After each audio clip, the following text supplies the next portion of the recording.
go.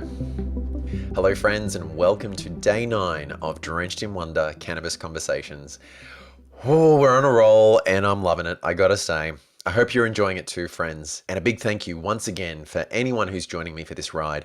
I've got a really fascinating, fun topic to dive into today, and that topic is cannabis and connection. How does cannabis change the way that we show up in our lives, to ourselves, to our relationships, to the world in general? It's a really special one, friends. Before I dive in, I wanted to say a big thank you to anyone who's supported the Kickstarter campaign. This, as you know, I dare say, is for my first book, Drenched in Wonder, which tells the story of my experience with cannabis. It also includes a bunch of photographs that I've taken all over the world, and I'm truly just so grateful for the support that I've received so far. Check it out. It's at drenchedinwonder.com. It's worth a look. Now, friends, cannabis and connection. Okay, so let's dive in. When we're thinking about how we show up with the world and how we connect with others, I think it's important to acknowledge that connection begins with ourselves. And for me, with cannabis, this has been one of the most important areas that I've grown as a human, I believe. I look back at the time before I tried cannabis, and I see that I was someone who was very unsure of myself. I showed up to most of the interactions in my life almost with a sense of apology, like I was just kind of wrong to be taking up space. And what cannabis did for me was just so much, but it allowed me to get in touch with my actual self. It lowered the volume on this inner critic. And we've all got this inner critic. We've all got this voice that kind of sits quietly on our shoulder, whispering these things into our ear. And it lowered the volume on that voice.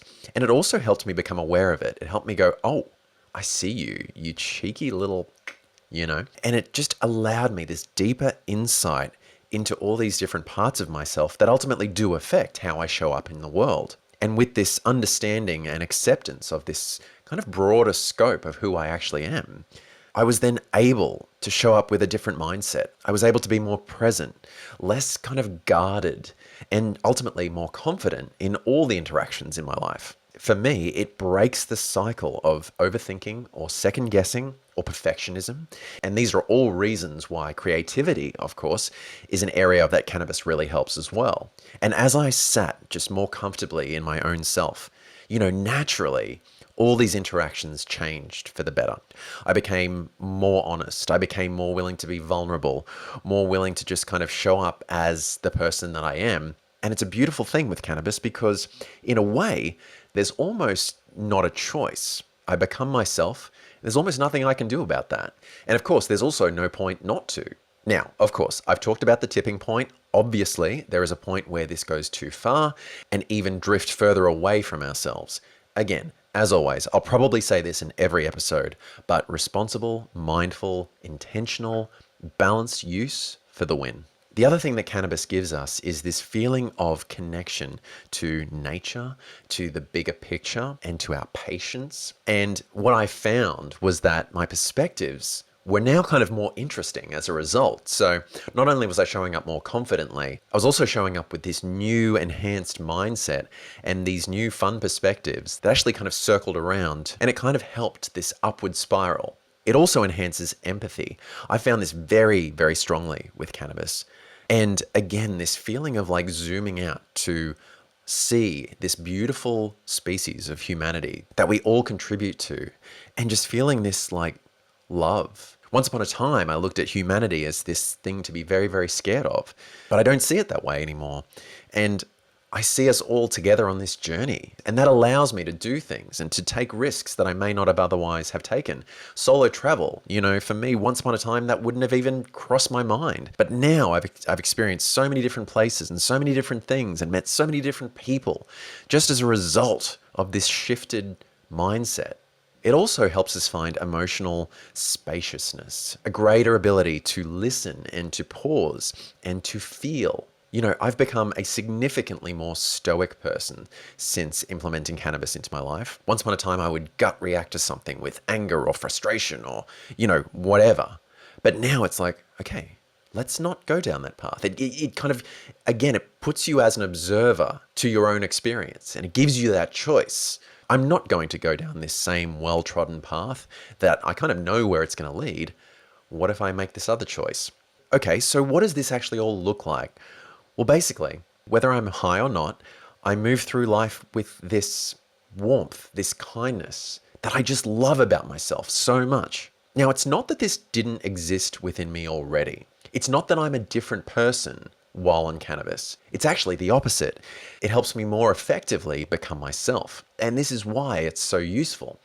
Basically, every relationship in my life has been improved to some degree as a result. The relationship with my family and my parents, my partner, my friendships, the people I encounter in day-to-day life, the people I pass on the street, the children in the world, the dogs that I see, the animals, the plants, like everything. The approach is one of warm, loving kindness. And as a result of this, my life has just exponentially improved. It's a really beautiful thing.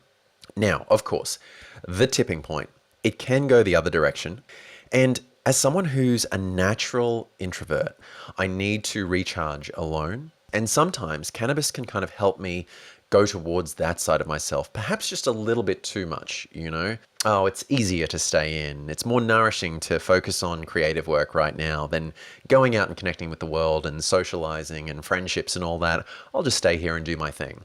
And at times, I found myself a little lonely. But then cannabis helps me acknowledge that and go, all right, let's get out into the world. And then it helps me to get past that like introverted fear of leaving the house. Again, friends, I circle back to the importance of dosage and intention and environment, all for connecting better and deeper to ourselves and to any of the interactions in our lives.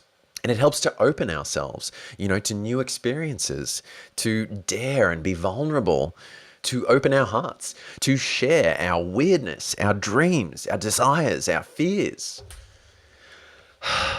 It's a beautiful thing. It's one of my favorite things about cannabis, and it's why, in all likelihood, I will never stop using it. Why would I? A final thought. Cannabis didn't magically add connection and meaning and self-understanding and all of these things to my life, but it helped open that door for me and does so every day that I use it. What about you? Have you found the same thing? Or is there something else that opens that door for you? Let me know, friends. Tell me in the comments below. I would love to hear your perspective. Thank you for joining me for this episode, friends. In the next episode, I'm going to be telling a story of sorts. More about that soon. Comment below, like and subscribe. Check out the book at drenchedinwonder.com. Be safe, be smart. I'll see you again soon.